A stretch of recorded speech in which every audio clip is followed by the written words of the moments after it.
एक छोटी सी चीज़ को डालकर आप अपने पौधों की मिट्टी की संरचना को ठीक कर सकते हैं और सर्दियों में अपने सभी पौधों पर लगातार फ्लावरिंग ले सकते हैं। चाहे वह गुड़हल हो, गुलाब हो या फिर विंटर्स के जितने भी फ्लावर्स हैं, सभी के लिए ये खाद बेस्ट है और सबसे अच्छी बात है बहुत सस्ती सी चीज़ है। आप समझ लो 2 से 5 रुपए में बन कर के तैयार हो जाएगी।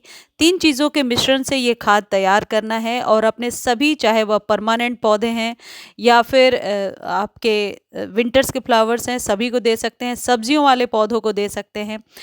ये जो खाद है ये सर्दियों में जो आपकी मिट्टी है, जो गमले की मिट्टी है, उसको इतना ज़्यादा उपजाऊ बना करके रखेगा, खनिज से भर देगा। सर्दियों में कई बार ऐसा होता है कि जब पौधे डोरमेंट होने लगते हैं तो उसकी मिट्टी जो होती है पौधों की, वो अपने पीएच को मेंटेन नहीं कर पाती है और पौधा धीरे-धीरे सूखने लगता है। तो हर वो पौधा जो आपको लगता है कि डोरमेंसी में जा रहा है, उन पौधों के लिए भी ये खाद ज़रूरी है और ख़ासकर गुड़हल में आप देख पा रहे हैं, मेरे गुड़हल के हर पौधे में चाहे वह हाइब्रिड हो या देसी हो, सभी में कलियाँ बनी हैं और ये चलता रहेगा पूरे साल। जो गुड़हल है वो सर्दियों में कभी-कभी जब बहुत तेज़ सर्दी होती है तो फ्लावरिंग बंद कर देता है। लेकिन ऐसा कभी नहीं होता कि एक आध भी फूल ना खिलें। लेकिन ये खाद आपके हाइब्रिड वाले जितने भी पौधे हैं, उनको भी बहुत ज़्यादा आप कह सकते हैं फूलों से भरने में मदद करेगा। इसके लिए 3 चीज़ें आपको लेनी हैं और इनको बनाने का समय 7 डेज़ का लगने वाला है। ये जो चीज़ जो टॉनिक बन के रेडी हो रही है, ये लेमन पील्स सबसे पहले इसके लिए ज़रूरी है। जो किचन में हम नींबू को इस्तेमाल करने के बाद उसके छिलकों को फेंक देते हैं, अब से आप उन छिलकों को इकट्ठा करके रखिए और यदि 5 गमले के लिए हम रेडी कर रहे हैं, तो हर एक गमले पर 1 लेमन पील का हिसाब लगा लीजिए और 5 से 6 लेमन पील्स आप 1 लीटर पानी में डाल करके रखिए। उसमें आपको डालना है 1 टुकड़ा, अभी आगे वीडियो में मैं दिखा रही हूँ, 1 टुकड़ा गुड़ का। गुड़ क्यों ज़रूरी है पहले ये भी बता देती हूँ। गुड़ अक्सर पौधों में उनके उर्वरक क्षमता को बढ़ाने के लिए और उसको हेल्दी बनाने के लिए इस्तेमाल किया जाता है। अब कई लोग ऐसा सोच रहे होंगे कि शायद इसको प्लांट में डालने से चींटियाँ आएँगी या फंगस वगैरह लगेगा, ऐसा कुछ भी नहीं होगा। आप इसका इस्तेमाल करके देखना, बहुत सालों से किसान भाई भी गुड़ का इस्तेमाल करते हैं। जो लोग गाँव से होंगे उन्हें थोड़ी नॉलेज होगी। गुड़ जो है इसमें कीट और रोगों के नियंत्रण की क्षमता है। गुड़ के मिश्रण से एफिड्स, चींटियाँ, रूट नॉट, नेमाटोड्स जैसे जो नरम शरीर वाले जो कीटाणु आपके पौधे पर लग जाते हैं, वो उन कवक को रोकने में मदद करता है। तो आप ऐसा बिल्कुल भी ना सोचें कि गुड़ के इस्तेमाल से पौधे को कोई नुकसान होगा। आप इस्तेमाल करके देखें और ज़्यादा जानकारी चाहिए तो एक बार आप सर्च कर लें, पढ़ लें, फिर इस्तेमाल करें।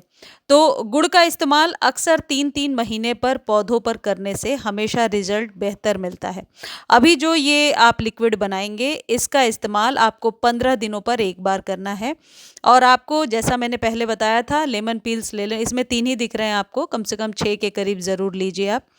1 लीटर के करीब आप कंटेनर ले लीजिए 1 लीटर का, ज़रूरी नहीं है कि शीशे की ही लेनी है, किसी भी प्रकार के कंटेनर को यूज़ करते हैं, किसी भी मटेरियल में यूज़ कर सकते हैं। ऊपर से थोड़ा-सा खाली छोड़ा है मैंने क्योंकि एक प्रकार का गैस फ़ॉर्मेशन होता है, तो कभी भी बहुत ऊपर तक पानी को ना भरें, 2-3 इंच खाली छोड़ दें।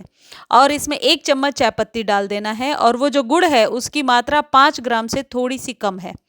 तो गुड़ भी आपको इतना डालना है। 1 चम्मच यदि इसे डस्ट बनाएँगे तो ये 1 चम्मच होगा। एक जो मीडियम साइज़ का चम्मच आता है उससे 1 चम्मच हो जाएगा ये। ये 5 गमलों के लिए बन कर के रेडी हो रहा है। इसको 7 डेज़ तक ऐसे ही रखना है, बीच-बीच में स्टर करना है और ढक्कन को थोड़ा-सा ढीला करना है ताकि इसमें जो गैस बनता है वो अपने आप ही निकल जाए। ये जो चाय पत्ती 1 चम्मच हम इसमें डालेंगे, ये नाइट्रोजन की मात्रा को बढ़ाने का काम करता है, जो पौधों को पोषण देने में मदद करता है और इसके इस्तेमाल से हमेशा पौधे बहुत ज़्यादा हरे-भरे हो जाते हैं। आप यूँ कह सकते हैं कि ये सुपर फूड, सुपर टॉनिक की तरह आपके पौधे पर ये लिक्विड काम करेगा। जितने भी आपके पास सर्दियों के फूल हैं या परमानेंट पौधे हैं या आपने सब्जियां पालक वगैरह लगा रखी हैं या धनिया, सब में इसका इस्तेमाल किया जा सकता है। लेकिन इस्तेमाल करने का तरीका क्या है वो आगे के वीडियो में बता रही हूँ। इन तीनों चीज़ों के मिश्रण से आप पूरे 3-4 महीने तक लगातार अपने पौधे को आप कह सकते हैं बहुत ही बढ़िया पोषक तत्व दे सकते हैं। चाय पत्ती तो सभी के किचन में मिल जाती है, लेमन पील्स भी सभी के किचन में होगा जिसे हम फेंक देते हैं, और गुड़ तो सर्दियों में बहुत ज़्यादा इस्तेमाल किया जाता है।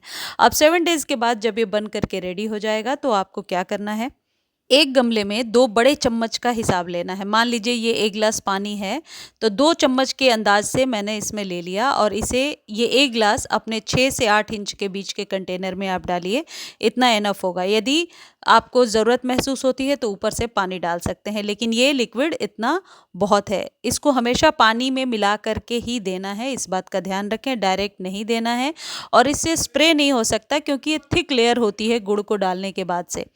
तो आपके पौधे की जितनी भी रिक्वायरमेंट है उतना दे सकते हैं। जैसे मेरे पौधे में थोड़ी-सी मिट्टी मॉइस्ट लग रही है, तो मैं कम ही दे रही हूँ, लेकिन 1 ग्लास जो जिससे हम पानी पीते हैं, उसी ग्लास के अंदाज से 1 ग्लास यदि आप अपने गमले में देंगे तो बराबर टॉनिक आपके पौधे में मिलती रहेगी। और फिर इसको इस्तेमाल करना है 15 दिनों बाद। अब उस लिक्विड को आप चाहें तो बचा कर रख सकते हैं, 3 महीने तक आप उस लिक्विड को सेव करके रख सकते हैं, उसमें कोई फंगस नहीं लगेगा, कोई कीड़े नहीं लगेंगे। 3 महीने के बाद आप उसे छान करके लेमन पील्स को किसी भी गमले के साइड में थोड़ी सी गुड़ाई करके दबा दीजिए, और वो बहुत ही बढ़िया कंपोस्ट बन जाएगा। और इस तरीके से आप एक फ्री में सस्ती सी खाद बना सकते हैं घर में, और ये किसी भी डीएपी या फॉस्फेट या किसी भी महंगे खाद से कम नहीं होगा। मुझे उम्मीद है ये जानकारी आपको बहुत अच्छी लगी होगी। जानकारी अच्छी लगती है तो चैनल को लाइक, शेयर, सब्सक्राइब कीजिए। आजकल आप लोग सब्सक्राइब बहुत ही कम कर रहे हैं, तो प्लीज़ सब्सक्राइब कर दिया करें। और इस वीडियो को आप फेसबुक पर भी देख सकते हैं। किसी भी खाद को खरीदने के लिए आप लिंक पूछ सकते हैं।